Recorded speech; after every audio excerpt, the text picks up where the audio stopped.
सुबह बखैर, जुम्मा मुबारक। You're watching Good Morning Public with me, मुझे कहते हैं सुहाब सर, और आज हमारे साथ मौजूद है रिस्पेक्टेड अब्दुल रऊफ साहब। अस्सलाम वालेकुम। और हरमीत भी हमारे साथ है। हरमीत की तरफ चलते हैं। सबसे पहले हरमीत बड़ा अच्छा बातें बता रहे हैं इस्लामाबाद के मौसम की, और कह रहे हैं कि इतना खुशगवार हो गए जिसकी कोई हद नहीं। हम लाहौर में भी गर्मी खा रहे हैं, अभी भी गर्मी खा रहे हैं। चलिए चलते हैं इस्लामाबाद। ह्यूमिडिटी बहुत ज़्यादा है। कल 7 दिन बारिश की प्रेडिक्शन थी लेकिन बारिश नहीं हुई। तो अब पता नहीं कितने दिन का एक स्पेल तो आ रहा है, लेकिन बलूचिस्तान की तरफ स्पेल जो है वो शुरू होने को है या हो गया है, और कराची सिंध की तरफ भी इसी तरह से है, तेज बारिशें हो रही हैं, और वो अर्बन फ्लडिंग का डर है। बलूचिस्तान की तरफ जाएं तो वहाँ के बारे में पिछली बार हरमीत ने ही कहा था कि हमें तवज्जो देनी चाहिए उस तरफ कि जो बहुत ज़्यादा तबाही वहाँ पे हुई है। अल्लाह खैर करे कि इस दफ़ा कोई ऐसे तदारुक कर लिए जाएँ कि जिसकी बुनियाद के ऊपर पहले से ज़्यादा जो पहले ही से बहुत मुश्किल में घिरे हुए लोग उनकी आसानियाँ हो सके, उनके लिए कुछ। खैर पहले हरमीत से हेलो लो करते हैं, फिर आगे चलते हैं। हेलो हरमीत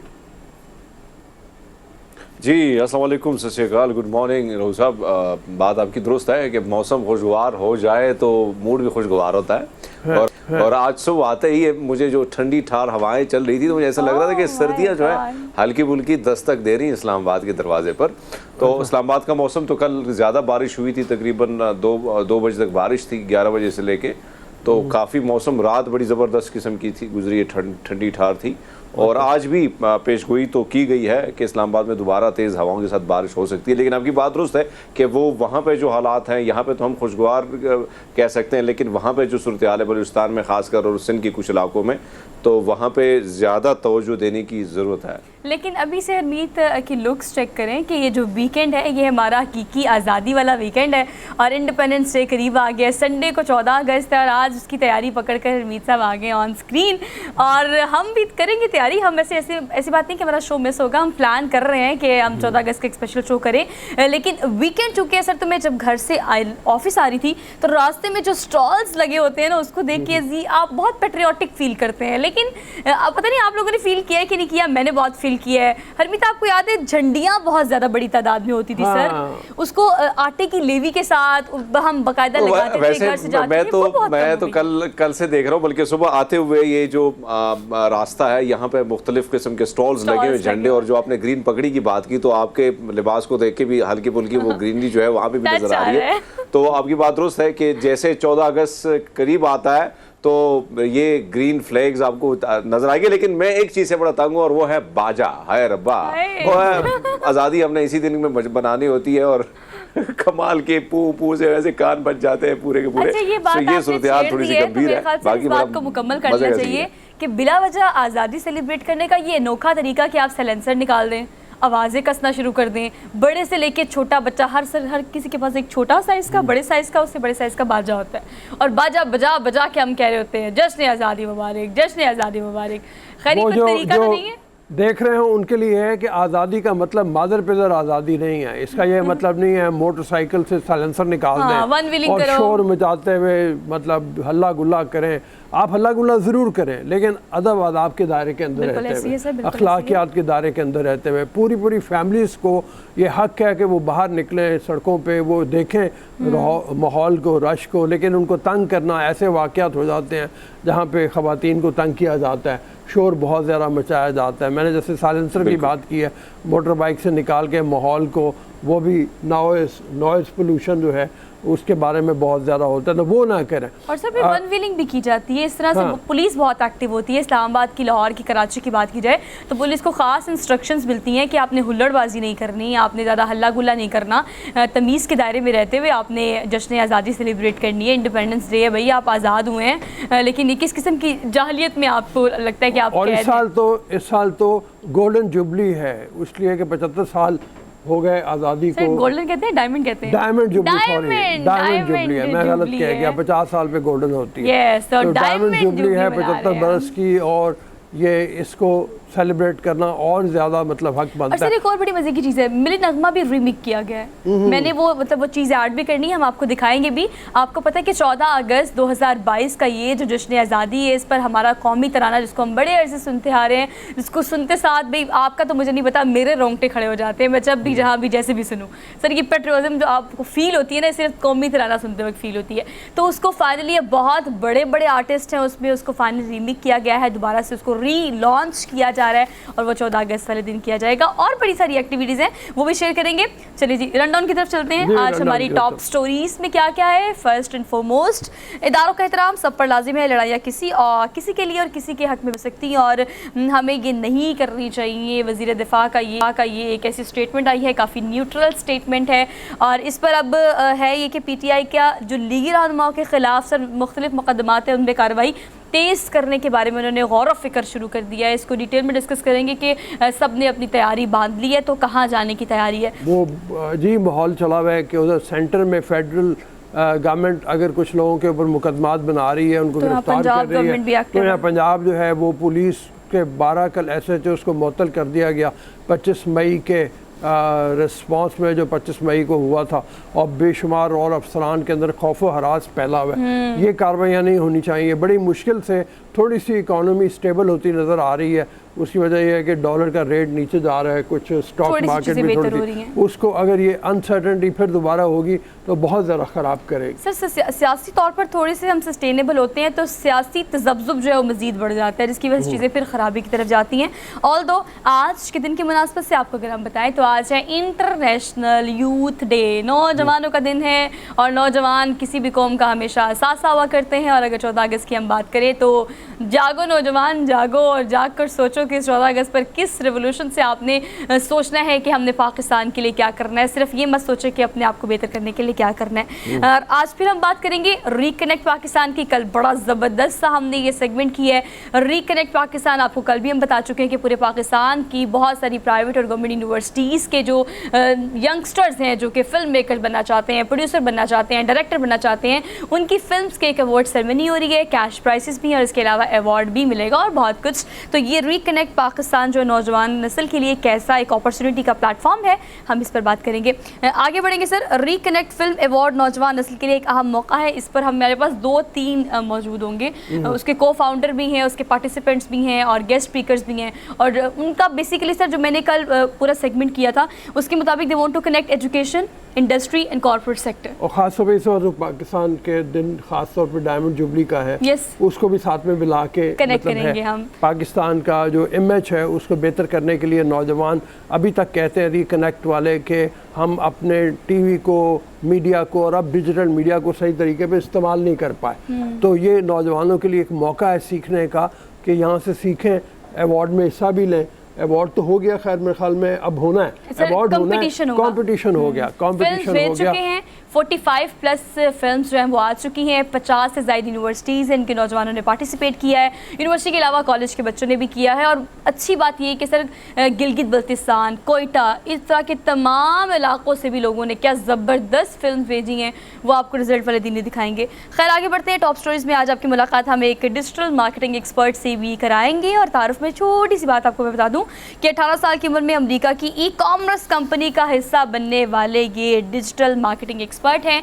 और आपको बताएंगे कि हाउ यू कैन डू, अगर आप इस फील्ड में एक्सपर्टीज़ करना चाहते हैं तो आपको किस तरह से गाइडलाइन मिल सकती है। Although let's go to daily dose. आज डेली डोज में सबसे पहले वो ना करें, यूरोपीय यूनियन की जो एम्बेसडर हैं डॉक्टर रीना केनूका, उन्होंने कौमी तराना ट्रम्पेट पे बजाया।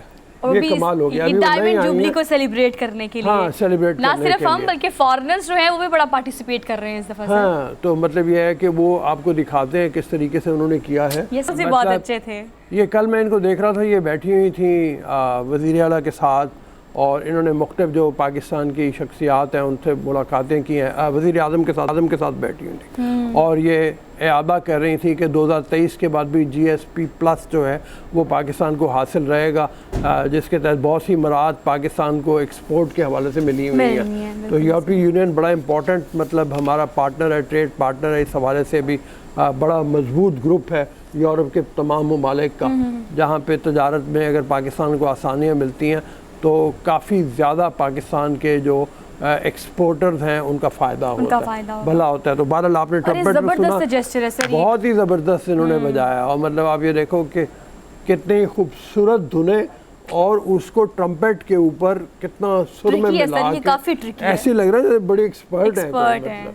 लेकिन ये देखिए आपका शौक है भी, उनका फ़न है, लेकिन उनको फ़न अगर बीइंग लिविंग इन पाकिस्तान, उन्होंने इस चीज़ को किस तरह से हमारे लिए भी सेलिब्रेशन बना दिया कि इंडिपेंडेंस डे हमारा है but she want to celebrate with us. और बहुत ही अच्छा एक आप इसको ट्रिब्यूट भी कह सकते हैं, इसको एक अच्छा जेस्चर भी कह सकते हैं। पाकिस्तान में हम पाकिस्तानी, बीइंग अ पाकिस्तानी, हम तो हरमीत मनाते हैं इंडिपेंडेंस डे, लेकिन जो पाकिस्तान में मौजूद फॉरनर्स हैं उनका ये जेस्चर देना, यहाँ पर रहते हुए पाकिस्तान के लिए मोहब्बत का इजहार करना, दैट इज़ रियली गुड।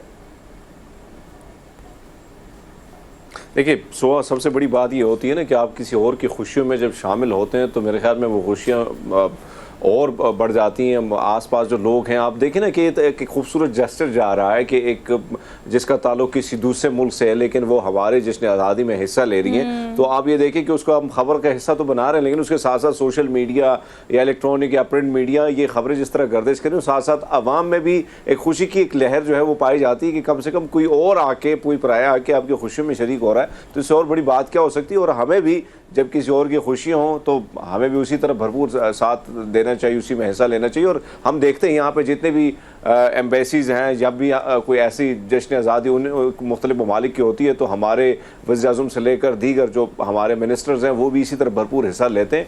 और ये यही तो वो चीज़ है जो खूबसूरती, जो खुशियों को मज़ीद चार चांद जो है वो लगा देती है। और मेरे ख्याल में एक बहुत खूबसूरत वीडियो है, जितने भी आप देखें, और फरमाया कि जिस तरीके से वो सुरील तरीके से, और ये बड़ा ज़रूरी भी है। चलिए जी आगे बढ़ते हैं, डेली डोज की तरफ चलते हैं। और हमने थोड़ा सा इंडिपेंडेंस डे शुरू में सेलिब्रेट कर दिया, लेकिन आप वीकेंड की तैयारी करें because it's weekend on independence day. अच्छा जी, हम पहले खबर बड़ी अजीबो गरीब सी है, पता नहीं ये कौन सी मिर्चें हैं जो इनको नहीं लगी सर, मुझे तो समझ ही नहीं आई। खैर, शहरी ने 1 मिनट में सबसे ज़्यादा लाल मिर्चें खाने का वर्ल्ड रिकॉर्ड कायम कर दिया। हरमीत, सालन में ज़रा सी ज़्यादा मिर्चें हो जाए तो we got like oh my god, ये कैसे खा लिया, कैसे कर लिया। अब मुझे नहीं पता वो शहरी का ताल्लुक अमेरिका से तो है, ये कहा जाता है। वैसे के बाद इसकी हालत भी बड़ी बुरी होगी। कैलिफोर्निया से ताल्लुक है इनका। हाँ, तो कैलिफोर्निया से ताल्लुक है। वो वहाँ पे जो स्पेनिश लोग हैं ना, वो मिर्चें ज़्यादा खा लेते हैं, वो पेपरिका के नाम से मतलब वो जो मिलती है।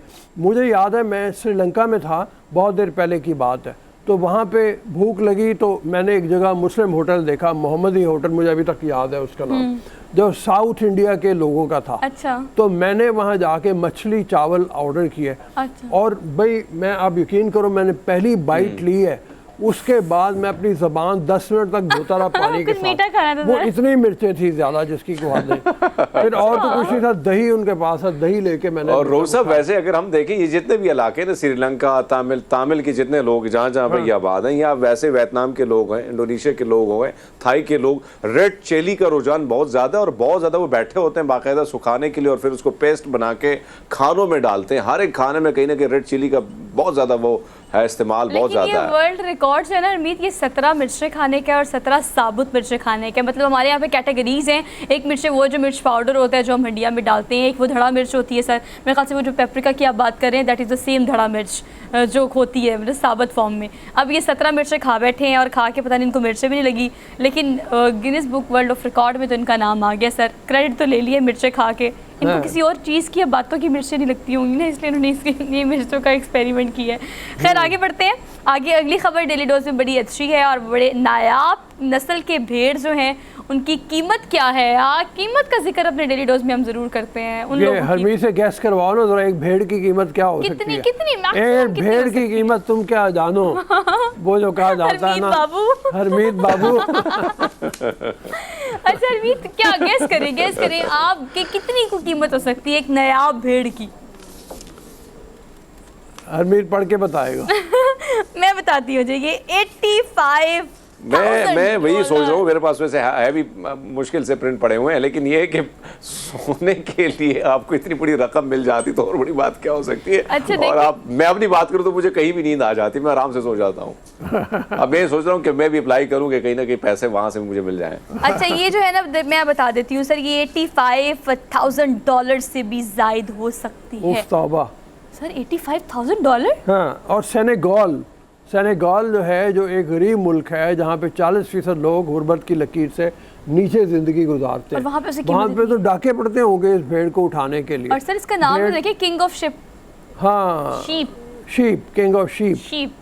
तो मतलब ऊंचाई भी इसकी ज़्यादा है, इसके सींग भी देखो आप ख़ास तरह के बने हुए हैं, और लोग इसको खाने में इसका जायका जो है वो कहते हैं कि बड़ा गोश्त का जायका ऐसा शानदार है जिसकी कोई हद नहीं। एक तो पाकिस्तानी और ख़ास तौर पे बाहर के भी लोग जो गोश्त खो रहे हैं ना, उनको देखते ही कोई जानवर सबसे पहले पेट में कुछ होने लगता है कि इसको खाया जाए।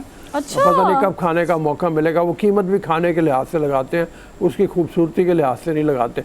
लेकिन बहरहाल जो खबर हमारे पास ये है कि इसको पालने का बड़ा जतन करने पड़ते हैं, इसकी बड़ी निगहदाश्त करनी पड़ती है। इनका 175 किलोग्राम।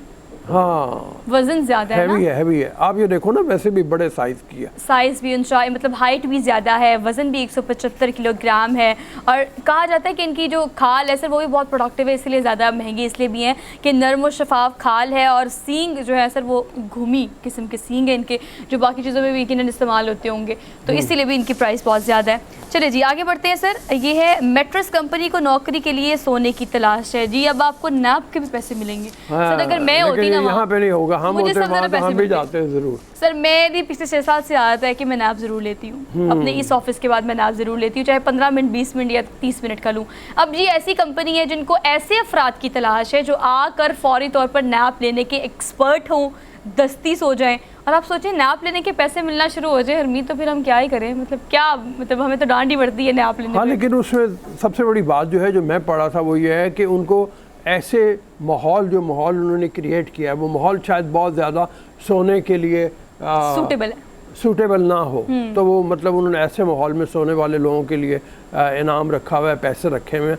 लोग फिर भी जाएंगे, जो लोग बेरोज़गार हैं। अमेरिका में भी ये जो इन्फ्लेशन आई है उसके तहत 9% से ज़्यादा इन्फ्लेशन रेट ज़्यादा हो गया वहाँ पे। अमेरिका में गुर्बत वहाँ पे भी बढ़ी है, तो लोग मिल जाएंगे ज़रूर। और फिर वो तो कहेंगे जाते हुए पैसों के साथ गद्दा भी हमें दे दो, अगर गद्दा बहुत मैट्रेस जो है बहुत मज़ेदार है। हाँ, लेकिन लोग जो है ना अमेरिका में, मैं था तो वहाँ पे जब अपना मैट्रेस लेके आते हैं या सोफ़े या इसी तरह से दूसरा फर्नीचर वगैरह है, तो वो करते ये हैं कि उसको बाहर फुटपाथ पे रख देते हैं, बजाय इसके कि सेकेंड हैंड बेचें, क्योंकि सेकेंड हैंड बेचना कोई इतना सूदमंद नहीं होता उनके लिए। तो बाहर से फिर वो होमलेस या दूसरे जो लोग हैं या गरीब लोग हैं वो उठा के ले जाते हैं, एक चीज़ नहीं बचती।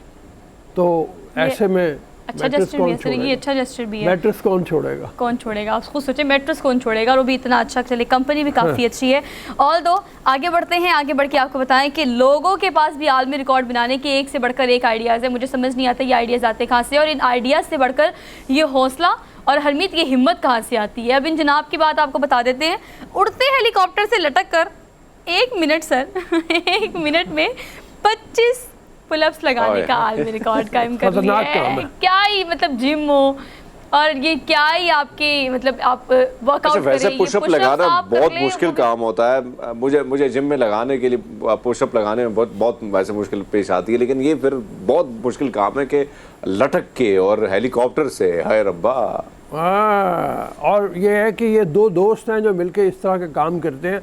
एक फ्रेंड ने पहले 24 लगाए, उसने रिकॉर्ड तोड़ दिया, उसके बाद दूसरे फ्रेंड ने 25 लगा के फिर उसका रिकॉर्ड तोड़ दिया। ये देखो आप, शुक्र है कि उसने पकड़ा हुआ है, और बहुत ज़्यादा हाइट पे नहीं है, यहाँ हाइट पे नहीं है, बहुत ज़्यादा हाइट पे गिरने का हाइट पे नहीं है। हाँ, ज़्यादा हाइट पे नहीं है, गिरे तो कम से कम इतनी ज़्यादा चोट बचत हो जाए थोड़ी सी। हाँ, बचत हो जाए, लेकिन फिर भी बड़ी हिम्मत की बात है भाई। मतलब ये है कि प्रेशर हवा का भी पड़ता होगा। बिल्कुल, आप देखिए उनकी करने के अंदाज से इस बात का अंदाज़ा लगाया जा रहा है कि it not seems to be easy, because जो होल्डिंग उसने की हुई है, जो मतलब रॉड पकड़ा हुआ है, वो रॉड उसके हाथ से काफ़ी ज़्यादा बड़ा है, तो वो ग्रिप काफ़ी कमज़ोर हो सकती है इस वक्त। और हाइट हमें यहाँ से बहुत कम लग रही है, लेकिन सर मुझे लगता है वहाँ पे अच्छी खासी है। हम में से हरमीत ही कर सकता है ये काम, और कोई नहीं कर सकता। हरमीत करे फिर आलमी रिकॉर्ड, फिर ये 25 के 26 कर लेंगे आप। लेकिन लटकना बड़ा मुश्किल है सर हेलीकॉप्टर के साथ। वैसे जिम में कर लेंगे, लेकिन यहाँ पे बड़ा मुश्किल है।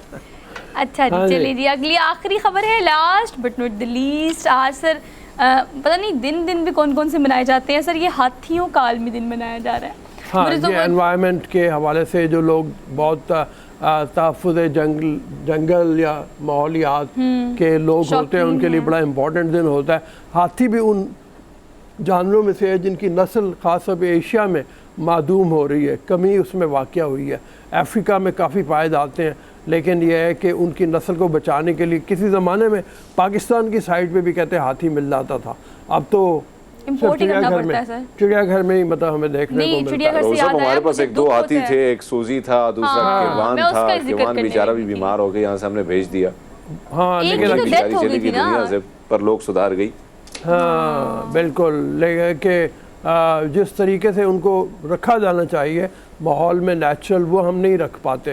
अब कैवान जो है जिसकी आपने बात की है, उसके लिए शर जो अमेरिकन गुलकार है वो बाकायदा उसने कैंपेन चलाई इंटरनेशनल कि उसको माहौल मुहैया किया जाए। और आप ये देखो कि जब बाहर उसको लेके गए हैं जहाँ पे रखा गया है, वहाँ बाकायदा उन्होंने साइकोलॉजिस्ट की मदद ली कि उसको डिप्रेशन में से बाहर निकाला कैसे निकालना चाहिए, हाँ, उनकी निगहदाश्त की जाती है, इतना उनका ख्याल रखा जाता है। और यहाँ पे बाकायदा हम जाते थे, देखते थे तो बड़े बुरे हालात में थे, लेकिन वैसे जैसे वहाँ पहुँची है तो उसकी कंबोडिया पहुँची है तो वहाँ पे उसका जितना ख्याल रखा गया और बड़े ज़बरदस्त माहौल से, तो आपकी बात दुरुस्त है कि नायाब होते जा रही है जानवर, ये हाथी। लेकिन उस तरह केयर अगर हमारे मुल्क में भी की जाती तो कम से कम यहाँ के जो लोग हैं, यहाँ के जो आवाम है, वो भी कम से कम दीदार कर पाते। लेकिन लोगों को बड़ा शौक था हरमीत, जब मैंने चिड़ियाघर की, आप अगर हम लाहौर शहर की बात करें तो यहाँ पर सर जब चिड़ियाघर में सूजी को रखा गया था तो लोग बहुत बड़ी तादाद में चिड़ियाघर सिर्फ हाथी और ये हथनी देखने के लिए जाते थे। और उसके बाद से सर ऐसे नायाब हुए कि अब तक हम उस जगह को फिल नहीं कर सके, अब तक लोग उसका अफसोस करते हैं, अब तक हम उस तरह से नहीं कर सके। तो ये सारी सिचुएशन है कि हमें इस चीज़ का ख्याल रखना चाहिए, लेकिन ऑल्दो हम इन चीज़ों का ख्याल नहीं रखते। ये जो आलमी दिन मनाया जा रहा है इस वक्त, इनकी नस्ल को नापैद होने से बचाने के लिए भी सर मुख्तलिफ जो डिपार्टमेंट्स हैं, हर मुल्क में जो तहफ़्फ़ुज़ जंगलात और माहौलियात का जो इदारा होता है वो ये कोशिश करता है कि ख़ास तौर पर सर एक ऐसा इन्वायरमेंट इनको दिया जाए। आपको याद होगा एक पिक्चर वायरल हुई थी सोशल मीडिया पर कि एक हाथी को मारा गया था और एक हथनी को मारा गया था और उसके अंदर उसका बच्चा भी था। हाँ, अब वो एक पिक्चर भी वायरल हुई थी, वो बहुत ज़्यादा एक इशू भी उठाया गया। अफ्रीका में तो ये हुआ ना, अब भी है कि वो उसके हाथी दांत को हासिल करने के लिए हाथियों को मारते हैं और फिर उनको काट के दांत और वो स्मगल किए जाते हैं। तो उस हवाले से काफ़ी ज़्यादा कैंपेन चली। और आप ये देखो कि मुख्तलिफ एनवायरमेंटल जो ऑर्गेनाइजेशंस हैं, world wide fund for nature हो गई या इस तरह की और ऑर्गेनाइजेशंस हैं जो जंगली हयात का तहफ़्फ़ुज़ करती हैं, उन्होंने फिर बाकायदा गार्ड्स वहाँ पे रखे होते हैं जो जहाँ पे मादूम हो रही है नस्लें, उनका तहफ़्फ़ुज़ करें तो उनको बचाएं। इसी तरह गैंडे की भी बात है। तो अच्छा, मुझे लगता है सबसे ज़्यादा हाथी जो है वो किस इलाके में पाए जाते हैं, सबसे ज़्यादा जो उनकी तादाद होती है? अफ्रीका में। सबसे ज़्यादा अफ्रीकन एलिफेंट। यहाँ पे इंडिया में हैं कुछ, उनको माहौल दिया बड़ी तादाद वहाँ पे है। हाँ, अच्छा, नेपाल में काफ़ी है, नेपाल में काफ़ी ज़्यादा है। श्रीलंका में भी हैं। ओके, तो वो तो जी मुस्तफ़ीद इस चीज़ से महरूम है, तो हमें अगर हम इंपोर्ट भी करते हैं या अपने ज़ू के लिए भी लेके आते हैं तो हमें उनको बाकायदा अच्छा माहौल देना चाहिए ताकि हमारे लोग भी उन्हें देखकर खुश हो सके, जो कि बड़ा खुश होते हैं। हमने एक छोटी सी ब्रेक लेनी है, हम ब्रेक लेके वापस आते हैं। आप देखते रहिए गुड मॉर्निंग पब्लिक।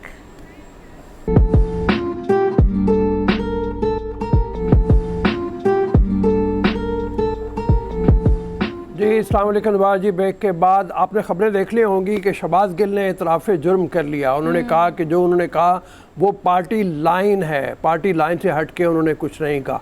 और इस हवाले से काफ़ी खलबली मची हुई है, काफ़ी जो गिरफ़्तारियों की उम्मीद है। 4 लोग कम अज़ कम और कहा जाता है कि जो साथी हैं शहबाज गिल के, इनको किसी भी वक्त गिरफ़्तार किया जा सकता है। इधर पंजाब में भी अगर देखा जाए तो ऐसी कार्रवाइयाँ हो रही हैं जो 25 मई के हवाले से बड़ी इम्पॉर्टेंट हैं। उनके बारे में कहा जाता है कि 25 मई को जिन पुलिस ऑफिसर्स ने तशद्दुद किया PTI के लोगों के ऊपर, उनको गिरफ़्तार किया जा रहा है। ये हम किस तरफ को जा रहे हैं, हम क्या नतीजे बरामद करना चाह रहे हैं, ये जो लड़ाई फसाद दंगा ये जो है इसको कोई ख़त्म नहीं करवाया जा सकता कि पहले बड़ी मुश्किल से हम ऐसी हालत में पहुँचे हैं जहाँ पे मईशत थोड़ी सी संभली है। मैंने पहले भी अपने इब्तदाई में कहा था कि मईशत के ऊपर बड़ा मुश्किल वक्त है हमारा, इसका हल क्या होना चाहिए, इसके हवाले से बात करते हैं। सीनियर तजज़ियाकार सहाफ़ी दोस्त हमारे इफ्तिखार अहमद हमारे साथ मौजूद हैं। अस्सलाम वालेकुम इफ्तिखार। वालेकुम सलाम रऊफ साहब, कैसे हैं आप? मैं ठीक ठाक। मैंने इब्तदाई में अपनी बहुत सी बातें कर दी, इसी हवाले से फरमाइए ये हम किस तरफ को जा रहे हैं यार, क्या करना चाह रहे हैं? देखें जी, जब तहरीक लब्बैक पाकिस्तान ने मुजाहरे किए और उस मुजाहरे में जानी और माली नुकसान हुआ, तो हमने ये फैसला किया कि रियासत के अजीम तर मुफाद में उस मामले को भूल जाएं। जब ऐसा हम करेंगे तो फिर ये जो 25 मई को जिन लोगों को कहा गया था कि वो कानून के दायरे में रहते हुए अपने इख्तियारात का इस्तेमाल करें, ने किसी को रोका है? अगर कोई टीयर गैस का शेल इस्तेमाल किया गया है और किसी को लाठी लगी है तो उसके लिए एक तरीका कार का तयन है कि अगर उन्होंने मिस यूज ऑफ पावर किया तो वो उस तरह के हो सकते थे। अब उनको आप सस्पेंड कर रहे हैं। आपने सारी की सारी पंजाब की जो पुलिस है उसको ऊपर से नीचे कर दिया है। आप ये पैगाम देना चाह रहे हैं कि ये जो इंतजामी ढांचे के जो लोग हैं जो लॉ एंड ऑर्डर को मेंटेन करते हैं, अब आइंदा ये लॉ एंड ऑर्डर को मेंटेन करने के लिए ना तो लाठी इस्तेमाल करें, ना रेजिस्टेंस करें, ना टीयर गैस चलाएं, ना कुछ भी करें। जो कोई करता है उसको करने दें, क्योंकि उसके बाद जब इन्होंने केसेस भुगतने हैं, इंक्वायरीज भुगतनी है और ख्वाहिशात पे भुगतनी है, यानी कि एक आदमी कहे कि मैं डायरी में लोगों के नाम लिखता जा रहा हूँ और वो उन लोगों को आप निशाना बनाना चाह रहे हो, तो फिर मुझे नहीं समझ आती कि आप इंतजामी अमूर को कैसे चला लेंगे। मेरा एक पॉइंट ऑफ व्यू है। मैं खुद बहुत बड़ा पॉलिटिकल एक्टिविस्ट हूँ। हाँ। मैंने बहुत मार खाई है पुलिस से और लाठीचार्ज भी हम पे हुआ है, टीयर गैस भी हुई है। देखिए, एक मौका आता है कि जहाँ पे आके इंतजामिया को एक किसी को रोकने के लिए कुछ ना कुछ करना पड़ता है। एक पहला तरीका होता है कि लाउड स्पीकर पे अनाउंसमेंट की जाती है कि आपसे गुजारिश की जाती है कि आप डिस्पर्स हो जाए। जब डिस्पर्स नहीं होते हैं तो फिर क्या प्रोसीजर होता है, वो सारा कागजों में लिखा हुआ है। लेकिन अगर उस प्रोसीजर को इस्तेमाल करने वालों को बाद में सियासी बुनियादों के ऊपर किसी की दरख्वास्त पे, किसी के कहने पर सस्पेंड करना है या पनिश करना है, तो फिर ये सोच लें कि ये मामला कैसे चलेंगे। एक पहली बात तो ये है, मैं कानून का एहतराम करने में यकीन रखता हूँ, लेकिन जो लोग कानून को चैलेंज करके सड़क पे आना चाहें और वो कहें कि हम 144 की वायलेशन करेंगे, तो फिर उनको रोकने के लिए जो रियासती ढांचा है, अगर उसको आपने काम नहीं करने देना तो रऊफ साहब आपकी मर्जी। आप इसको अगर ऐसी रियासत बनाना चाहते हैं कि जत्थे आए और जत्थे अपनी पॉलिटिक्स करें और जत्थे टेक ओवर कर ले, आपकी मर्जी। हम आपको रोक तो नहीं सकते, because the power is with you, number 1। Number 2, जो कुछ होने जा रहा है, जो आपने शहबाज गिल के बारे में बताया, मुझे नहीं पता कि ये आप ने जो बात मुझसे शेयर की है ये हतमी है या ये कल रात की स्टोरी है, क्योंकि सुबह मैंने नहीं देखा टीवी को कि क्या पोजीशन है। अगर वो ये कहता है कि ये लोग शामिल हैं तो साफ जाहिर है कि जो अब फिर यहाँ पे वही बहस चल रही है कि क्या उसको सजा दी जाए, क्या उस पर गिरफ्तारी की जाए, और फिर ये डिबेट भी चल रही है कि जो उसने कहा तो क्या हो गया। उसने तो यही कहा ना कि वो हुक्म माने जो कानूनी हो, और बड़ा अच्छी बात की उसने, और लोग उसके इस बात के हक में दलाइल दे रहे हैं। लेकिन लोग ये नहीं कह रहे, देख रहे वो किस को कह रहा है, किस फोर्स को कह रहा है और फोर्स को पैगाम क्या दे रहा है। उस फोर्स में फैसला करना अगर इस बुनियाद पे होगा तो वो फोर्स का जो डिसिप्लिन है वो खत्म हो जाएगा। और आप सोचिए, खुदा ना करे अगर इस फोर्स का डिसिप्लिन खत्म हो गया और ये बहस होगी जूनियर और सीनियर के दरमियान कि क्या सीनियर का ऑर्डर लीगल है या इलीगल है, और जूनियर ने कहा कि मैं सीनियर का ऑर्डर इस बुनियाद पर नहीं मानता कि मेरी सियासी सोच ये है और ऑर्डर देने वाले की सियासी सोच ये है, तो फिर तबाही का एक नया रास्ता खुल जाएगा। और ये हमारी वो फोर्स है जो हमारे एटमी हथियारों की मुहाफ़िज़ भी है। अब आप चाहते क्या हैं? आप सिविल फोर्स को, तो सिविल फोर्स के बारे में आपने पढ़ लिया जो फैसला हमने पंजाब में किया है। आप एक आर्म फोर्सेस के अंदर जो पैगाम दे रहे हैं, जो उनके दरमियान एक खलीज पैदा करना चाह रहे हैं, अगर वो हो जाती है तो फिर मुझे बताएं हम एज ए रियासत कहाँ खड़े होंगे। देखिए, मेरे हकूक जो है कॉन्स्टिट्यूशन में लिखे वो अपनी जगह है। आर्टिकल 19 मुझे ये कहता है कि मैं आपसे गुफ्तगू जो कर रहा हूँ ये करूँ, लेकिन अभी आप और मैं इस गुफ्तगू को बहुत पर्सनल कर दें और किसी अदारे के खिलाफ दोनों हम शुरू हो जाएं, आप अपनी लॉजिक दें, मैं अपनी लॉजिक दूं, तो ये फिर उसी आर्टिकल 19 में मुझे रोका हुआ है कुछ चीज़ों से। हमें ये भी देखना होगा। और मैं हैरान हूँ अपने उन सहाफ़ियों पे जो हर बात पे कहते हैं जी बहुत ज्यादती हो रही है, ये नहीं होनी चाहिए। पहली बात है सहाफी कौन है, ये भी डिफाइन किया जाए ना। हाँ बिल्कुल ठीक है। सहाफी है जिसके हाथ में अब मोबाइल है, हर वो आदमी सहाफी है जो व्लॉग कर रहा है, हर वो आदमी सहाफी है जो जो जो उसकी मर्जी आती है वो कह रहा है। ठीक है, ऑलराइट, अगर ये सहाफत इस तरह की चलनी है तो उसके नताइज भुगतने के लिए भी फिर तैयार आप हो जाए। तो मैं तो रोज देख रहा हूँ कि हम क्राइसिस एक से निकल के दूसरे क्राइसिस में जा रहे हैं, और ये क्राइसिस हमारा, मुझे डर है कि हमारे पूरे पूरे निज़ाम को तलपट न कर दे। मसलन कल टुमारो कहा जा रहा है कि मैं ला इलाहा इल्लल्लाह के लिए आया हूँ, हाँ। क्राउड पे आओ मेरे साथ, ठीक है। एक अच्छी बड़ी ग्राउंड को तबाह और बर्बाद कर दिया गया, और आप सब देख रहे हैं, हम सब देख रहे हैं। मतलब कोई और जगह नहीं मिली लाहौर में, क्यों? लेकिन उसकी ख्वाहिश थी कि मुझे ये सीटें चाहिए क्योंकि मैं चाहता हूँ कि मेरा मजमा ज्यादा नजर आए। उसकी ख्वाहिश का एहतराम करते हुए एक पूरी ग्राउंड जो हिस्टोरिकल ग्राउंड है, जहाँ पे कितने ओलंपियंस ने अपनी जान से मेहनत की है, इसको बनाया है, यहाँ पे सरमायाकारी की है, वो आज सियासत की नजर होगी। जलसा तो कहीं और भी हो सकता था, लेकिन ये जो है ना मेरी ख्वाहिश कि जो मैं कहता हूँ वही है, मैं जो कहता हूँ वो आइन है, मैं जो कहता हूँ वो अपना लॉ है, जो मैं कहता हूँ वो इलेक्शन कमीशन है, जो मैं कहता हूँ वो अदालत है, जो मैं कहता हूँ वो असूल है। बाकी कोई चीज नहीं, ये रवैये गलत हैं, इससे कुछ नहीं मिलना। और ये जो शहबाज गिल वाला मसला है, ये एक एग्जाम्पल है, एक हमारे समय बात खुल के आई है, ये एक दिन का वाक़या नहीं है। मुसलसल 4-5 महीनों से जो हो रहा था ख्वाजा पाकिस्तान के बारे में, आपको भी इल्म है, मुझे भी इल्म है, और छुपी बातें नहीं है। Chief of the army staff के बारे में जिन ख्यालात का इजहार खुलेआम किया गया, पब्लिक में किया गया, जलसों में किया गया, पाकिस्तान के अंदर और पाकिस्तान से बाहर, आज तक मैंने ये चीज नहीं देखी थी।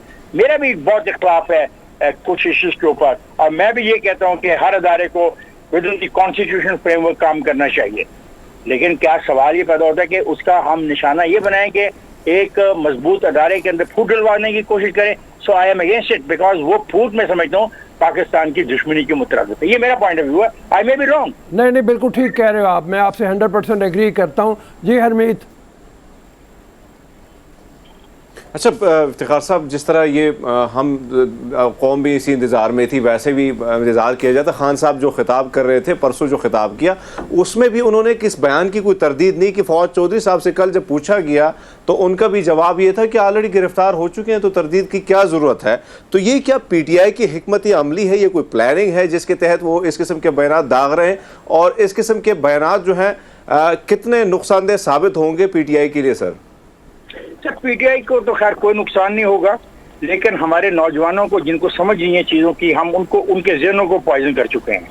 वो समझते हैं कि ये जो आज़ादी है, फ्रीडम ऑफ स्पीच जो है आर्टिकल 19 में दी हुई कि every citizen shall have the right to the freedom of speech and expression and there shall be freedom of the press. अब ये जो अगला लाइन है वो नहीं मानने को तैयार। Subject to any reasonable restriction impose by law in the interest of what? Glory of Islam or the integrity or security of the defense of Pakistan or any part thereof, a friendly relation with the foreign states, public order, decency and morality, or in relation to the contempt of court. इसमें वो यकीन नहीं रखते। पहले part के ऊपर वो सारा मुल्क चीख रहा है कि जी हमें एक आज़ादी होनी चाहिए, आज़ादी होनी चाहिए। आज़ादी किस किस्म की आज़ादी मांगना चाहते हैं? इस आइन के अंदर अवाम की बात भी की गई है, उनके हकूक के लिए भी लड़ने की बात की गई है। अदालतें भी 184(3) इस्तेमाल कर रही हैं सियासी मामलात में, वो अवाम के लिए 184(3) इस्तेमाल नहीं करती। वो माफिया के खिलाफ, शुगर माफिया के खिलाफ, व्हीट माफिया के खिलाफ, आटा माफिया के खिलाफ 184 नहीं इस्तेमाल करती। जो ये कार्टल्स बने हुए 184(3) उनके खिलाफ इस्तेमाल नहीं होता। ये हो रहा है तो सिर्फ सियासतदानों के खिलाफ या सियासी मामलात पे हो रहा है। तो इस किस्म के हालात में हम जा के रहे हैं। ये मैं सवाल आपसे भी करता ना, आप भी तो पाकिस्तान के बड़े अहम रहने वाले हैं। You are also the citizen of Pakistan, you have a right to express yourself also.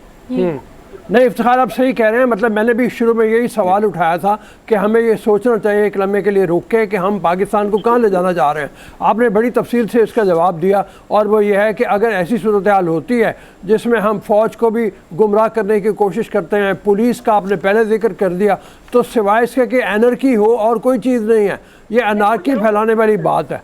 तो देखो, आप टीचर रहे हो, आप प्रोफेसर रहे हो, अब आपकी क्लास में अगर 2-3 बदमाश लड़के बैठे हों और वो आपकी क्लास को न चलने दें, तो आपके पास क्या ऑप्शन आ रहेगी? आपके पास ये से आप उनको वार्न करेंगे, फिर आप उनकी प्रिंसिपल को शिकायत करेंगे, फिर भी बाज जाएंगे, then they will be rusticated from the university and the college. Yes or not, यही होता है ना? बिल्कुल। और अगर हम कहें जी नहीं, उनका राइट है कि वो तुम्हारी क्लास में बदतमीजी करें, तुम्हें हूट करें, तुम्हारा मजाक उड़ाएं, तुम्हारा जो लेक्चर है उसमें इंटरप्ट करें और बिला वजह के सवाल करें, और सवाल इसलिए करें कि ये हमारा हक है जी सवाल करने का, प्रोफेसर साहब लेक्चर दे रहे थे, हमारे ज़हन में एक सवाल आया तो हमने कर दिया। नहीं जनाब, आपको भी पता है और मुझे भी पता है ये चीजें क्या हैं। देखें, ये मेरा मुल्क है, मेरे बच्चों का मुल्क है। ये मुल्क आज जहाँ खड़ा है बहुत मुश्किल हालात में है। इक्तिसादी तौर पे हम बिल्कुल डिफॉल्ट होने से हार्डली बचे हैं, अभी भी मुझे नहीं पता कि कितना बचे हैं, बहरहाल नजर ही आ रहा है कुछ बचे हैं। आप डिफॉल्ट होते बचे हैं, आपके मुल्क में सियासी जो है हमांगी होना, और आप पता नहीं किस किस्म के निज़ाम को चाहते हैं, आई हैव नो आइडिया। और गिल ने जो किया है ये बहुत अफसोसनाक है, और उसको खुद भी सोचना चाहिए कि उसने क्या किया है। और अगर एक दफा आपने इसकी इजाजत दे दी और ये डिबेट शुरू होगी कि कौन से लॉफुल अथॉरिटी की बात माननी है, कौन सी लॉफुल, तो फिर ये it will work everywhere. Her school में, हर दफ्तर में, हर कॉलेज में, हर इंस्टीट्यूशन में ये सवाल होगा कि लॉफुल अथॉरिटी क्या होती है। मसलन एक मेरा मुलाजिम है, मैं सुपरिटेंडेंट हूँ किसी दफ्तर में, मैं अपने क्लर्क को कहता हूँ कि मुझे फाइल ला के दो, वो कहता है मैं फाइल नहीं लेके आता। जाइए, मैं नहीं लेके आता फाइल, क्योंकि आप मुझे लिख के नहीं दे रहे, क्योंकि आप लिख के देंगे तो then that is lawful authority will work. How will you run the state? बिल्कुल ठीक है, बिल्कुल। आप मजाक बनाना चाह रहे हैं सारी खेल का। मुझे इसका दुख है, मुझे इससे कोई तल्लुक नहीं कौन हुक्मरान है, मैंने बड़े हुक्मरान आते देखे और जाते देखे। हम गरीबों की कोई बात नहीं करता। मैं पूछता हूँ 184 जो 3 है, ये लगाए ना माफिया के ऊपर, बुलाए ना उनको भी, एक्सरसाइज करे ना पावर, ये रातों रात जो करते हैं। बस आपने एक गवर्नमेंट को तो कह दिया कि वो ट्रांसफर पोस्टिंग नहीं कर सकती, और एक सूबे की गवर्नमेंट ने ट्रांसफर पोस्टिंग का जो मसला शुरू किया हुआ पिछले दिनों से, वो पूछ ही नहीं रही क्या ट्रांसफर पोस्टिंग होती है। ये डिकॉटमी नहीं है। एक अदालत कहती है कि 25 लोगों के मामले में उसका फैसला कुछ और है, 10 के मामले में उसका फैसला कुछ और है। ये है वो डिबेट जो होनी चाहिए। ये डिबेट नहीं है कि राइट ऑफ एक्सप्रेशन को इस तरीके से इस्तेमाल किया जाए कि वो वजह नज़ा बन जाए। और मैंने आपका हवाला इसलिए दिया है बिकॉज आप डील करते हो यंग से, यूथ से और स्टूडेंट से। ऐसे स्टूडेंट्स होते हैं मुझे जैसे बदमाश कि जो क्लास को नहीं चलने देते, वो सवाल ऐसे से खड़े करते हैं प्रोफेसर से, टीचर से, बदनीति की बिना पर, ताकि क्लास ना चले। तो फिर क्लास को चलाने के लिए प्रोफेसर को, प्रिंसिपल को और उस इंस्टीट्यूशन को जो हक है वो हक में छीन लूं। ठीक कह रहे हैं इफ्तिखार आप, थैंक यू, बहुत मैं तफसील से आपने बात की। अच्छा जी, बात इफ्तिखार की बिल्कुल ठीक है कि आप इस वक्त जिस स्टेज के ऊपर पहुंचे हुए हैं, आपके दरमियान हमागी इतनी ज़्यादा ज़रूरी है इंस्टीट्यूशंस के, जिसकी बात नहीं, स्मूथ ऑर्गेनाइजेशन के लिए, स्मूथ रनिंग के लिए। तो अगर आप वहीं पे एनार्की फैला देंगे, आप पूरे मुल्क को यरगमाल बना देंगे जत्थों के हाथों, जैसे इफ्तिखार ने शुरू में कहा कि पुलिस के ऊपर आप मुकदमात करेंगे, आप डीमोरलाइज कर देंगे। आइंदा कोई पुलिस ऑफिसर जो है वो जाके, जिस वक्त जत्थे निकले होंगे, जैसे 25 मई की बात हुई, 25 मई पे अगर लाठीचार्ज हुआ तो साथ में ये भी देखें कि चौकों में आगे लगाई गई, दरख्तों को आगे लगाई गई। तो वो एक्शंस के रिएक्शन थे ना बेसिकली जी, वो एक्शंस के रिएक्शन थे। लेकिन अगर आप मिलजुल कर ही इस बात के बारे में बात करेंगे कि किस तरह से थोड़ी सी अपनी रविश को बदलेंगे तो चीज़ें बेहतर हो सकती हैं। पार्टीज, हुक्मरान, लीडरान और आम पब्लिक को भी ये सोचना उतना ही ज़्यादा ज़रूरी है। हमने एक छोटी सी ब्रेक लेनी है, हम वापस आते हैं, आप देखते रहिए गुड मॉर्निंग पब्लिक।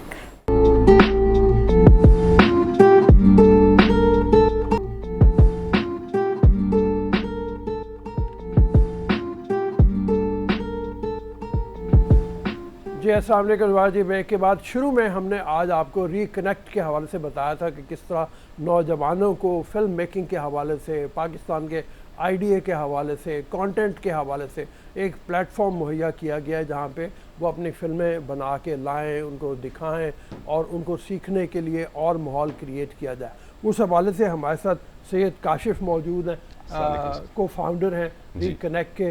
रशीद नूरानी साहब हमारे साथ मौजूद है स्काइप के ऊपर, उनसे भी चल के बात करते हैं। लेकिन काशिफ आपसे ही शुरू करते हुए, सबसे पहले तो यही, कल भी आपकी बात हुई होगी ज़रूर यहाँ पे, तो इस तजर्बे में जो आपने देखा नौजवानों की फिल्में भी आई, तो आप आपको खुद भी एक सीखने का मौका मिला होगा, आपको खुद भी एक जानने का मौका मिला होगा कि नौजवानों में कमी कहाँ पे है, उसको कैसे दूर किया जाए। बहुत अच्छा काम किया होगा यकीनन। नौजवान जो है वो एक एनर्जी के साथ आते हैं, तो वो गैप्स जो हैं उनको फिल करने के लिए क्या करना चाहिए?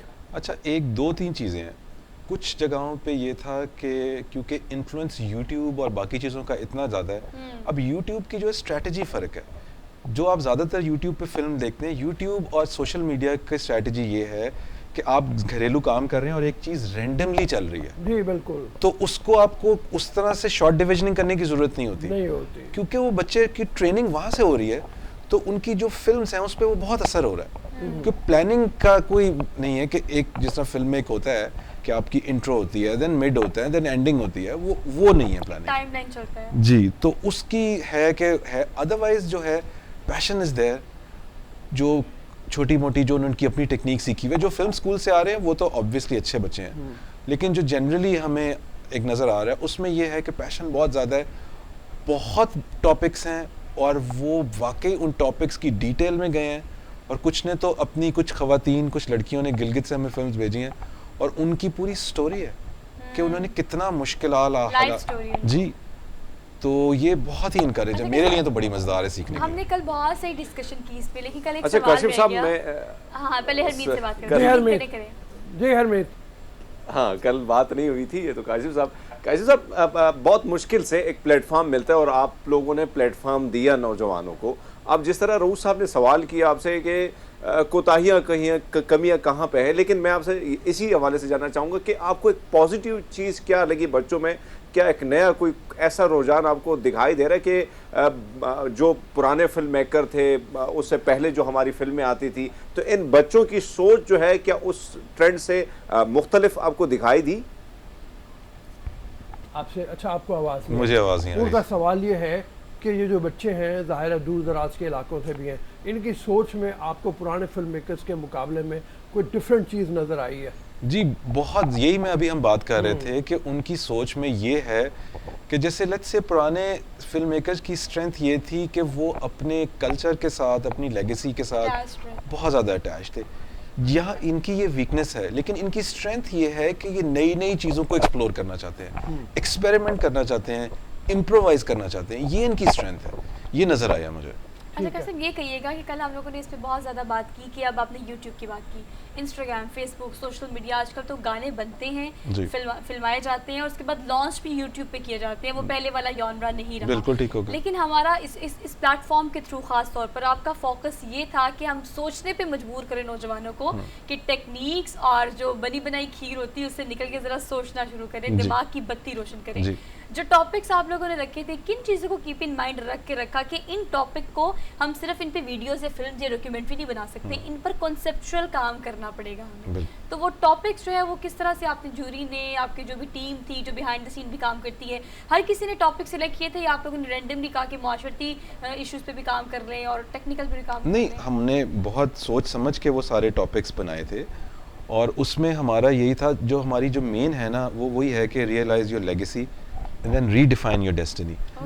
तो हमारी ये स्लोगन है, इस पे सारा कुछ आप देख लेना बेस है कि जो पाकिस्तान को मसाइल हैं, जो डिफरेंट किस्म के इस्लामोफोबिया, वो जो भी है, और जो हमारी जो चीज़ें हैं, और जो मैंने उस दिन भी बताया था कि हम करना ये चाह रहे हैं कि हम कहें कि जो हमारे जो लीडर्स थे जैसे कायद-ए-आज़म इकबाल, वो लीडर्स और उनकी जो सोच थी और उसके पीछे प्रॉफिट सल्लल्लाहु अलैहि वसल्लम उनकी जो सोच है, और उस सारी चीज़ को एक मॉडर्न तरीके से एक पिरोया जाए और आज कर की जो सारी टेक्निक है उसमें लाकर दिखाया जाए।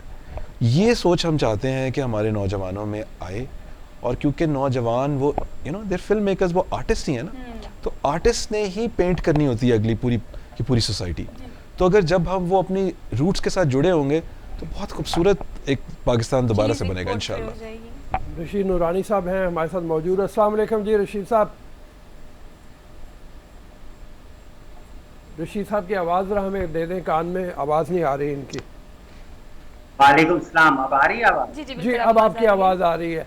आप ये फरमाइए, आपने भी फिल्में देखी होंगी सारी है, ये सवाल जो हमने काशिफ से किया वही उसको आप देखते हुए, आप फिल्म मेकर हैं, तो बच्चों को क्या बताना चाहेंगे कि मतलब क्या करें अपने कंटेंट में? जैसे रिकनेक्ट की बात हो रही है, जैसे सीखने की बात हो रही है, अभी इन्होंने कायद आज़म का जिक्र किया, और मुस्लिम सेलिब्रिटीज़ हैं, पर्सनालिटीज़ हैं बहुत सारी जो इस तहरीक में पूरे पाकिस्तान बनने के प्रोसेस में शामिल रही हैं, उनको दोबारा से बनाना, उनको पेश करना, तो क्या खामी है और क्या करना चाहिए उसके लिए? देखिए, जनरली जितनी भी फिल्में मैंने देखी है उनमें बहुत एक अच्छा जो है पैशन नज़र आया मुझे। तमाम यूथ का जो पैशन था और खलाकियत जिसे आप क्रिएटिविटी कहते हैं वो भी बहुत हद तक नज़र आया। लेकिन दो चार बातें हैं जो, एक तो पब्लिक मैसेज और फिल्म में फ़र्क होता है। ठीक है। तो बहुत से लोगों ने फिल्म बनाने के बजाय पब्लिक मैसेज दी है, which is an insult to the audience. मतलब ऑडियंस को बेवकूफ़ समझना, उसको निवाला चबा के देना, ये थोड़ा सा जो है इंसल्ट होता है ऑडियंस से। तो कुछ जगह सोच के लिए छोड़ना चाहिए, कंसेप्चुअल काम होना चाहिए। हालांकि जैसे काशिफ ने अभी थोड़ी देर पहले कहा कि कंसेप्चुअल होना बहुत ज़रूरी है काम में। हमारे यहाँ ज़्यादातर डॉक्यू ड्रामाज मैंने देखे हैं, उसमें काफ़ी सारे थे जिसमें कोई कंसेप्चुअलाइजेशन का एलिमेंट नहीं था। तो इसकी वजह से मेरे ख्याल में एक तो ये पॉइंट है। दूसरी पॉइंट ये कि ये रिकनेक्ट जो है, मतलब अपनी खाक से, अपने मिट्टी से जुड़ना।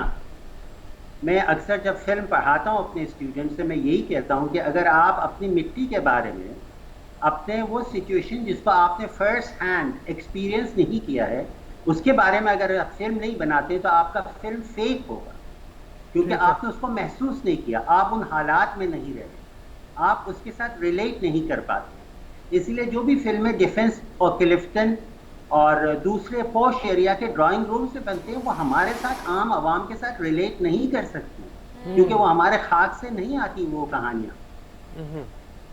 जी हरमीत।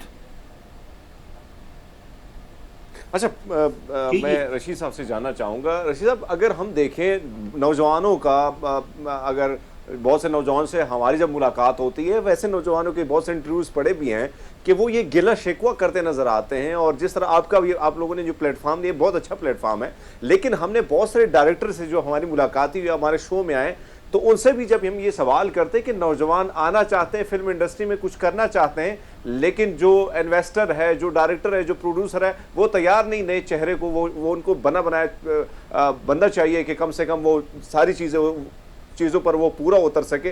तो ये पॉलिश करने का जो तरीका है या चांस ना देने का तरीका, आप नहीं समझते कि इंडस्ट्री को एक बहुत बड़ा नुकसान होगा कि नए चेहरों को मुतारिफ कराने में इतना टाइम क्यों लग जाता है?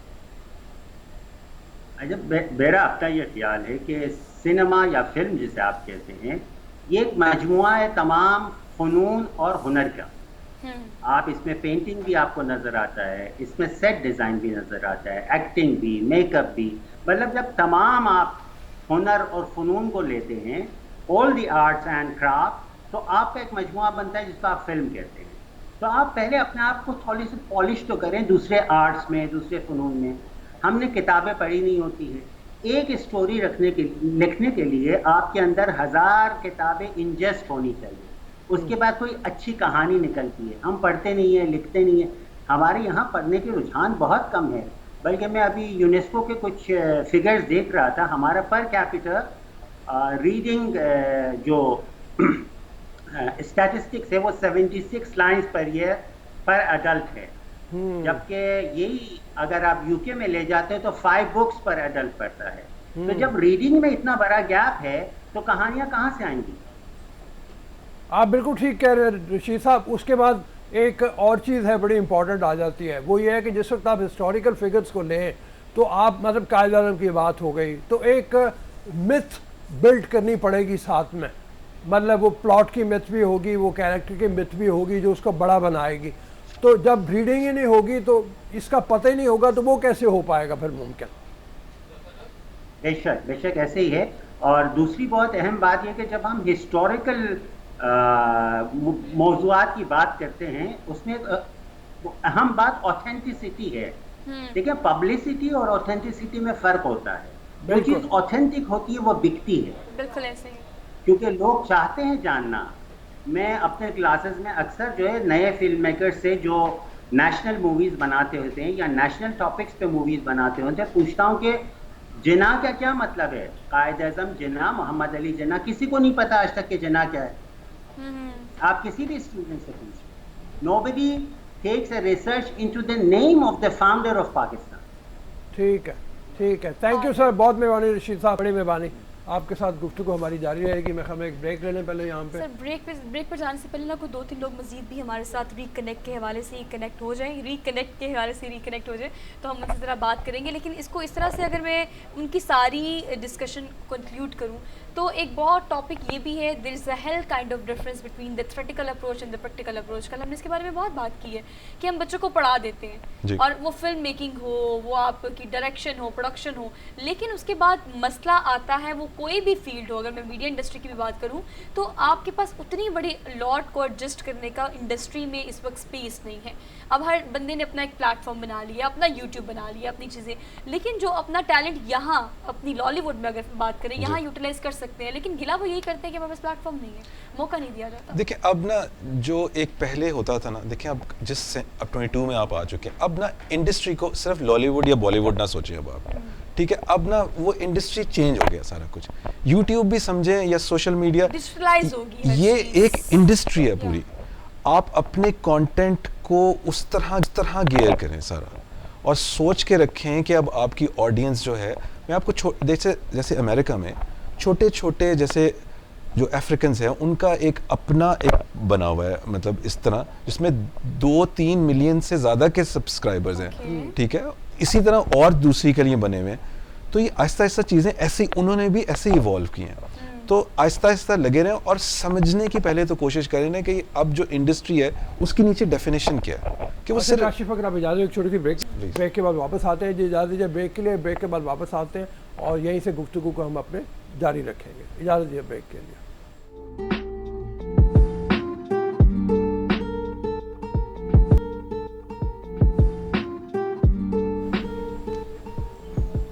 जी दोबारा जी ब्रेक के बाद आज इंटरनेशनल यूथ डे है, उसी हवाले से सैयद कौसैन हमारे साथ मौजूद हैं। इतने चल के बात करते हैं ई कॉमर्स के हवाले से, ये 18 बरस की उम्र में हिस्सा बन गए, उस हवाले से इनसे जानते हैं नौजवानों के लिए क्या मैसेज है, ई कॉमर्स में कितनी अपॉर्चुनिटीज़ हैं। हम आपको पहले भी बताते रहे हैं लेकिन आज इस हवाले से ख़ास तौर पे और बात करेंगे। Syed Kausain, welcome to the show.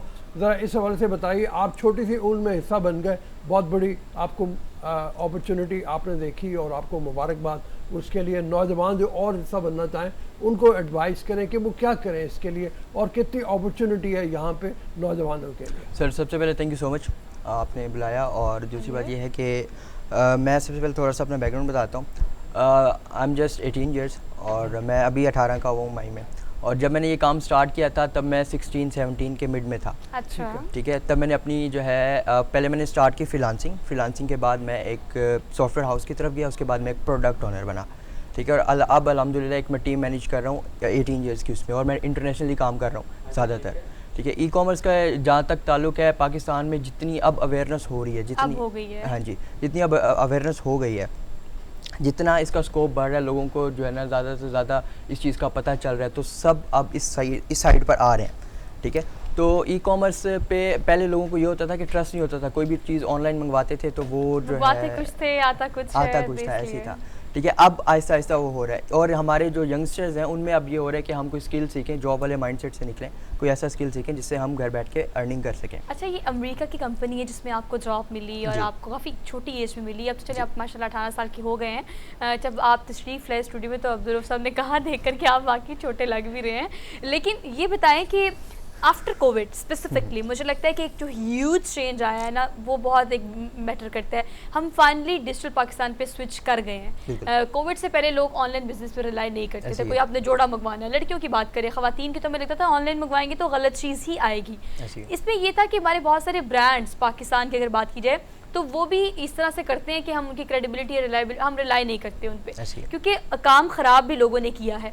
अब जो बिजनेस करने वाले लोग हैं उनका माइंडसेट कितना चेंज हुआ है इस हवाले से कि ऑनलाइन हमने अपनी क्रेडिबिलिटी को मजीद बेहतर करना है? देखिए, आज कोविड के बाद ऐसा हुआ है कि अब जो है ना, जितने भी बिजनेसेस ओनर्स हैं ना, उन सबको पता चल गया कि अगर हम अपनी डिजिटल प्रेजेंस नहीं रखेंगे तो हम कोई नहीं है, हमारी कोई वर्थ नहीं है, ठीक है। उनको पता चल चुका है कि अगर हमारा कोई भी प्रोडक्ट है, सर्विस है, इवन कोई भी बिजनेस है, ठीक है, अगर हम उसको डिजिटलाइज आज के दौर में नहीं करेंगे तो हम बिजनेस नहीं कर सकते, ठीक है। इसमें फिर ई कॉमर्स है, डिजिटल मार्केटिंग है, और जो मार्केटिंग वाला एरिया है ना, हमेशा जो सेल्स है वो मार्केटिंग जनरेट करती है। बिल्कुल ऐसे है। ठीक है, तो सारे बिजनेसेस अब शिफ्ट हो रहे हैं, अपनी वेबसाइट्स बनवा रहे हैं और वो सोशल प्लेटफॉर्म्स पे आ रहे हैं, उसके बाद डिजिटल मार्केटिंग करवा रहे हैं। ठीक है, उनको पता चल चुका हुआ है। ठीक है, पाकिस्तान में 80-90% लोगों को पता चल चुका है कि अगर हम डिजिटलाइज खुद को नहीं करेंगे तो हम अब मार्केट में ग्रो नहीं कर सकते। जो बच्चे हैं, जैसे शुरू में मैंने सवाल किया था, आगे पढ़ना है उन्होंने, अपने लिए फील्ड बनाना है, तो क्या सब्जेक्ट्स वो पढ़ें जिसकी बुनियाद के ऊपर वो एक्सेल कर सकें इस फील्ड में? देखिए सर, टू बी ऑनेस्ट हमें उस तरह की जो है ना स्कूल के अंदर वो चीज़ तो हमें नहीं पढ़ाई जा रही। ठीक है, स्कूल में जो पढ़ाया जा रहा है, ठीक है, वो आप उसको कंप्यूटर के साथ कंटिन्यू कर सकते हैं। ये है स्किल, इसको अलग से सीखना पड़ेगा। अब वो यूट्यूब से भी सीख सकते हैं, वो कोई ट्रेनिंग ज्वाइन करके भी सीख सकते हैं। ठीक है, और ये कोई इतना रॉकेट साइंस नहीं है। 1 महीने का ये कोर्स होता है, अगर कहीं से ट्रेनिंग लें या यूट्यूब से समझें, 1 महीने के अंदर इंसान जो है अच्छे पैसे कमा सकता है, यानी कि 80,000 90,000 वो बिगनर कमा सकता है ऑनलाइन फील्ड में अगर वो आता है तो। ठीक है। अच्छा, इससे एक कॉन्सेप्ट ये भी है वर्क फ्रॉम होम का, जो कि हम जैसे लोग तो हरमीत नहीं कर सकते, बिकॉज आपने स्टूडियो आना है तो आप टीवी पर आएंगे, मैंने स्टूडियो आना है तो हम टीवी पर आएंगे, हमारे काम की नौयत ऐसी है, बहुत सारे लोग ऐसा काम करते हैं। लेकिन जो वर्क फ्रॉम होम का कॉन्सेप्ट है, पाकिस्तान में हम किस हद तक इसको इंडल्ज कर चुके हैं? अभी भी कोविड में हमने इसको प्रैक्टिस किया, नो डाउट, ऑनलाइन क्लासेस भी हुई, लोगों ने ऑफिस की बजाय घरों से काम किया, लेकिन आफ्टर कोविड हमने इसको रिवर्स गियर भी काफ़ी लगाया है। ऐसी तो आप क्या समझते हैं इस हवाले से? देखिए, जहाँ तक ऑनलाइन का होना है, ऑनलाइन का जितना भी वो है ना, जितनी हमारी फीमेल्स हैं वो हैं, अब मोस्टली ख़वातीन का ये होता है कि वो घर से बाहर नहीं निकल सकती। ठीक है, उनके लिए काफ़ी सारी अपॉर्चुनिटीज़ हैं जिनको वो जो है घर में बैठ के वो स्किल सीखे, अपनी सर्विसेज दें और वो घर में बैठ के कमाएं। ठीक है, मैं काफ़ी क्योंकि मैं इस कम्युनिटी से जुड़ा हुआ हूँ, तो मैं काफ़ी ऐसी फीमेल्स को जानता हूँ, ठीक है, जो बिल्कुल नकाब करती हैं, वो स्क्रीन पे भी नहीं आती, कुछ भी नहीं आती, वो फेसबुक से, इंस्टाग्राम से, यूट्यूब से, वो सिर्फ एक स्किल है सोशल मीडिया मार्केटिंग का, उसकी सर्विसेज दे के वो महीना 50,000 60,000 ईजिली कमा रही हैं। अच्छा, ये कितनी बड़ी बात है बच्चों के सीखने के लिए कि अगर आप हिजाब भी करते हो, आप निकाब भी लेते हो, तो भी आप कमा सकते हैं। बिल्कुल कमा सकते हैं, बिल्कुल ठीक है। उसके लिए भी उनको 1 महीने का कोर्स वही करना है। 1 महीने का उनको कोर्स करना पड़ेगा। ठीक है, और वो कोर्स क्या है? वो कोर्स बेसिकली मैं जो ज़्यादा जिस चीज़ पे मैं ज़्यादा बात करता हूँ, मैं बात करता हूँ डिजिटल मार्केटिंग के ऊपर, क्योंकि ये मार्केटिंग ऐसी चीज़ है, मार्केटिंग ऐसी चीज़ है कि हर बिज़नेस को इसी की ज़रूरत है, क्योंकि कोई भी बिज़नेस है, बेशक वो सर्विस है, स्किल है, कुछ भी है, अगर वेबसाइट भी है तो उसको मार्केटिंग की ज़रूरत है। इसको एग्जैक्टली ऐसे तो मार्केटिंग करेंगे, नजर आएगी चीज़ तो ही वो बिकेगी। और सर, सोशल मीडिया की अगर हम बात करें तो पता नहीं ये आप इस बात को सेकंड करें या ना करें, एरा बहुत चेंज हो गया है। मतलब अब आप देखें कि हमने हर चीज़ को डिजिटलाइज कर दिया है।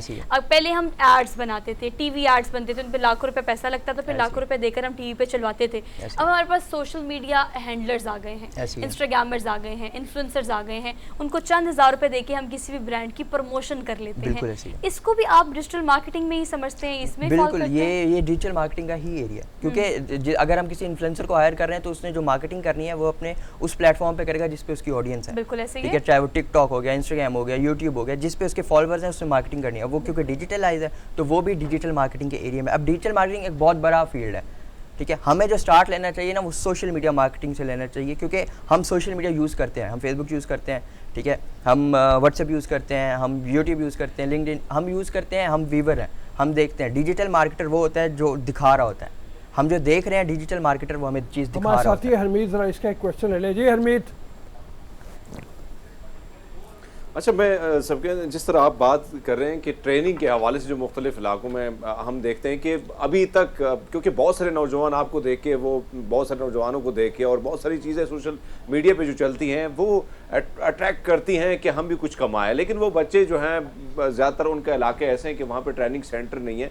तो ये बताएं कि कौन कौन से इलाके हैं, या ख़ासकर इन बड़े शहरों में जो है वो क्या उनको बड़े शहरों में शिफ्ट होना होगा, या यूट्यूब पे ऐसे कोर्सेज पढ़े हैं कि वो दूर दराज इलाकों में बैठ के भी वो एक कोर्सेज से कुछ सीखकर इस इंडस्ट्री में ऐसा वो कदम रख सकते हैं? देखिए सर, ऐसा है कि YouTube हमारे हाथ में, ऐसे समझ लें कि एक यूनिवर्सिटी है पूरे हाथ में, हमारे हाथ में होती है। ठीक है, हम उसको यूज़ करके घर से बैठकर अगर हम YouTube से सीखें तो हम कम से कम छोटा मोटा स्किल सीख के उसकी सर्विसेज दे सकते हैं। काफ़ी लोग कहते हैं कि हमें YouTube से समझ नहीं आती। ठीक है, ये अब बंदे पर डिपेंड करता है।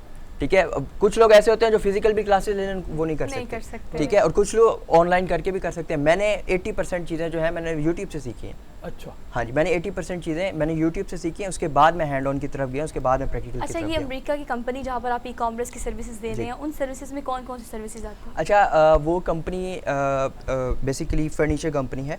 ठीक है, और ई कॉमर्स भी उसमें अटैच है। उसकी जितनी भी पाकिस्तान में इसकी जो मार्केटिंग है वो सारा मेरी कंपनी ने उन्होंने हायर किया मेरी कंपनी को कि उन्होंने पाकिस्तान वाले एरिया को सारा कवर करना है। और आपने अपनी कंपनी बनाई है? जी, मेरी कंपनी, मैंने अपनी कंपनी 2021 सबसे पहली बात यह है कि आप अपनी कंपनी बनाएं अगर आप कुछ करना चाहते हैं, और उसको इस लेवल पे लेके आए कि दूसरे अट्रैक्ट हो, ये बुनियादी आपको प्रोजेक्ट्स मिल सके। नहीं, सबसे पहले इंसान काम करते हैं एज अ फ्रीलांसर, वो ठीक है। हाँ, उसके बाद सॉफ्टवेयर हाउस, फिर वो एक प्रोडक्ट ऑनर, फिर एक प्रॉपर कंपनी की तरफ जाता है। ठीक है, ये तीनों प्रोसेस जो है आपने मुकम्मल किए, जो आप नौजवानों को भी कहेंगे कि वो इस प्रोसेस के तहत वो भी अपने आप को मनवा सकते हैं। एग्जैक्टली, बिल्कुल ऐसी है। ठीक है, और उसके लिए आपने जैसे कहा कि कोई आपको बहुत ज़रूरी नहीं है कि आप यूनिवर्सिटी लेवल पे या कॉलेज लेवल पे आपने कुछ किया हो, आपको बुनियादी तौर पे यूट्यूब से लेसन लेके सबक सीख के उसके कोर्सेज लेके, वैसे तो देखा जाए तो कोर्सेज सिखाने वाले भी मौजूद हैं यूनिवर्सिटीज़ में भी, ये होना चाहिए सर। बिल्कुल ऐसी है। अच्छा, इस हवाले से मुझे ये बताएं हुसैन कि अगर हम इस सिचुएशन को देखें कि आप कह रहे चलिए हम यूट्यूब से देख लेते हैं, वो एक यूनिवर्सिटी है, बट हम नहीं भूल सकते कि हमारे पास यूनिवर्सिटी, कॉलेज और स्कूल्स भी हैं। आपने पढ़ा, मैंने पढ़ा, हम सब ने पढ़ा, हमें थ्योरेटिकल चीज़ें काफ़ी बताई जाती हैं, टेक्निक्स काफ़ी बताई जाती हैं। लेकिन अब अगर हम इस फ्रीलांसिंग की बात करें, बहुत सारे प्लेटफॉर्म्स हैं, अपवर्क है, फाइबर है, ये वो चीज़ें जहाँ पर लोग अभी घर बैठ के पाकिस्तान में करोड़ों कमा रहे हैं। बिल्कुल ऐसी है। इसकी तालीम हमारे एकेडमिक साइट पर ऐड करना अंग्रेजी होना कितनी ज़रूरी है? कितनी ज़रूरी है? देखें, स्टार्टिंग में एक बेसिक आपको इंग्लिश आनी होनी चाहिए, ठीक है। स्टार्टिंग में आपको बेसिक इंग्लिश आती हो, ठीक है, उसके बाद आप उसको स्टार्ट कर सकते हैं। आप जब हमारे जो पाकिस्तान की थोड़ी सी मेंटालिटी ये है कि हम ऑनलाइन फील्ड में आते ही ना, हमें पहले चाहिए कि गोरा क्लाइंट चाहिए हमें, ठीक है, वो हमसे थोड़ा सा ज़्यादा सियाने होते हैं, ठीक है। तो हमें स्टार्ट अपनी मार्केट से लेना चाहिए, ठीक है। हमें अपना पोर्टफोलियो पहले क्रिएट करना चाहिए कि अगर हम किसी बाहर के क्लाइंट को पिच कर भी रहे हैं तो वो आपको नहीं जानता, उसने आपके पोर्टफोलियो पे आपको प्रोजेक्ट देना, काम देखने उसने, ठीक है। तो हमें सबसे पहले अपना पोर्टफोलियो स्ट्रॉन्ग करना चाहिए, और हमारी जो लोकल मार्केट है, ठीक है, मैं ज़्यादातर अपने लोगों को कहता हूँ कि आपके जो दोस्त हैं, रिश्तेदार हैं, उनके जो वो बिज़नेस कर रहे हैं उनका काम पकड़ें, उन पे एक्सपेरिमेंट करें। अच्छा, इन सारी बातों से मैंने ये चीज़ जो है ना सर, वो मैंने क्रक्स निकाला है कि इन सब चीज़ों के लिए इनिशिएट करना ज़रूरी है। बस आप शुरू करें और फिर चीज़ें होती चली जा सकती है कि आपको पता हो कि आपने काम शुरू कब करना है। हम सिर्फ सुनते हैं और सुन के ई कॉमर्स हो, फाइबर हो, फ्रीलांसिंग हो, और सुन के हम कहते हैं अच्छा ये कैसे होता है, ये क्या मिथ है। जस्ट गो फॉर इट, ये वाकई ऐसी चीज़ें में आप ज़्यादा पैसा कमा सकते हैं। We are done with our show for today, और 14 अगस्त का शो हम करेंगे आपके साथ। 14 अगस्त हम जो यौम जश्न आज़ादी आपके साथ ज़रूर मनाएंगे, लेकिन आज के लिए हमें दीजिए इजाज़त। अपना बहुत सारा ख्याल रखिएगा। अल्लाह हाफ़िज़।